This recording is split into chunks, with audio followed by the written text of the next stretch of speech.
sigurie se dihet çfarë është udhëtimi drejt Izraelit. Po gjithë ka avion luksoz?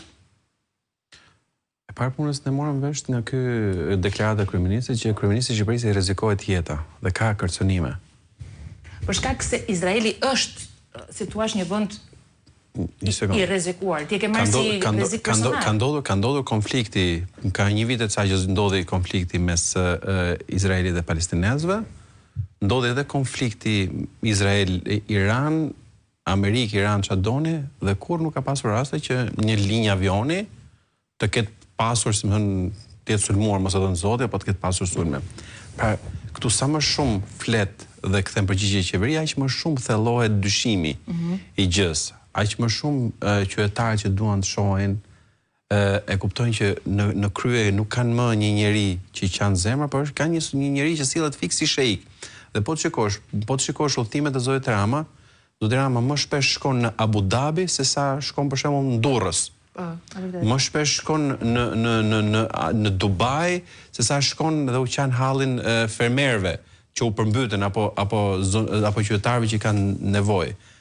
Pra, sigurisht që kjo është fiks shkëputja e kontaktit me realitetin.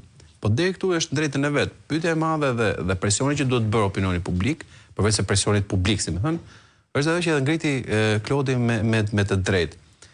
Ne këtë artikull e publikoi Reporter Pikali, ose rrjeti investigativ Birn. Si ka mundësi që këtu vetëm media shqetësohet për këtë gjën? Si ka mundësi që institucionet, si më thënë, institucionet ligjzbatuese, ata që duhet ta verifikojnë, duhet t'i japin mesazh që këtu jo çdo gjë është e kapur. Ndërkohë që në parlament janë refuzuar rregullisht kërkesat për komisionin hetimore nga ana e opozitës.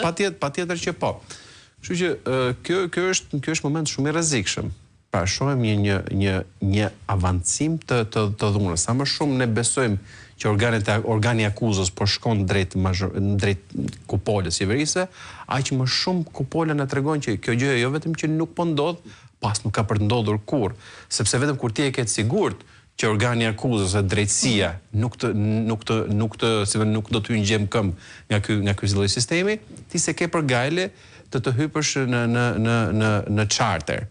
Vetëm kur ti e ke sigurt që drejtësia nuk të bën dot asgjë, ti vazhdon ta mbash Belinda Ballukun, ta nxjerrësh ta vërvisësh Arush Ramira, fiks për të sfiduar edhe sistemin, për të sfiduar sidomos në drejtësi, atë që dje i hakrej, ka dy ditë i hakrej. Për të sfiduar edhe qytetarët, për të sfiduar edhe opozitën, që ne ja ku jemi, ne mund vjedhim, ne mund grabisim dhe ju prap neve do na dëgjoni. Dhe po shikoj dje, bëra edhe reagime, thënë drejt ishte shumë e neveritshme.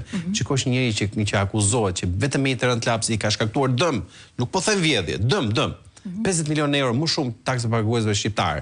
Dhe dje shkonte në Fier dhe gjas me qante hallin fermerëve, ndërkohë që ata janë zeruar paktën për këtë vit nga përmbytjet që kemi qenë. Dhe jo vetëm po dhe nga anullimi i fondeve nga hetimi i Olafit. Edhe që s'kan bërë asgjë për ta kthyer këtë. Që këtu e kupton që, si më thënë, gjëja ka shkuar aty ku nuk mban më.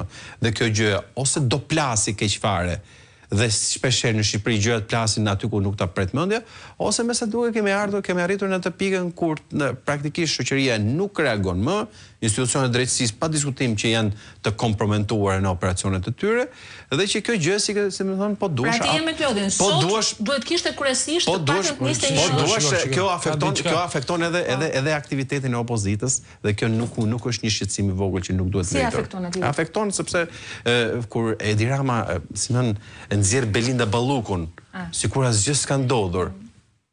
Kjo gjë nuk mund të kalojë inosservato. Pra, në parlamenti nuk mund të funksionojë normalisht me opozitën që çirret dhe Belinda Ballukun që qesh aty. Kjo është një sfidë shumë e madhe për mendimin tim. Ky parlament minimalisht duhet të vetë shkrepse ca këtyre. Do flasim vetë se karrigeve. Po, flasim pak më vonë. Po, Klodi? Dy gjëra shumë shkurt. Po. Mbaj mend kur kryeministri i Shqipërisë shkoi në Ukrainë herën e parë mbasi kishte që shkon takon Zelenski mbasi Ukraina u sulmua nga Rusia. Ishte bashkë me kryeministrin e Malit Zi që në atë kohë ishte Abazović. Po. Të dy udhëtuan me charterin privat të Edi Ramës. Po, e mori Rama me vete. Mali Zi është një vend që është dyfish më i pasur se sa Shqipëria. Ndoshta edhe më shumë. Dhe kryeministri i Malit Zi nuk kishte, nuk i linde njerit, kishte charter privat, kishte ky Shqipëris, u tonë dhe ky Zengjini, e merte dhe atë, se ai ishte Alexhi, i Malitzi dhe i qëndat.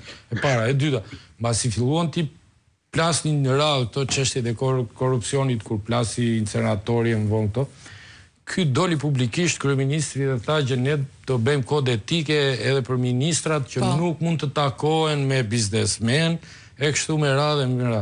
Ndërkohë që ky pranon të financohet nga dikush që ne nuk e dim asnjëri se kush është. Pra nga financues të panjohur, minimalisht, se nuk po i fare asaj që se jeton kush. Po minimalisht, a ke shkelur etikën ti? Si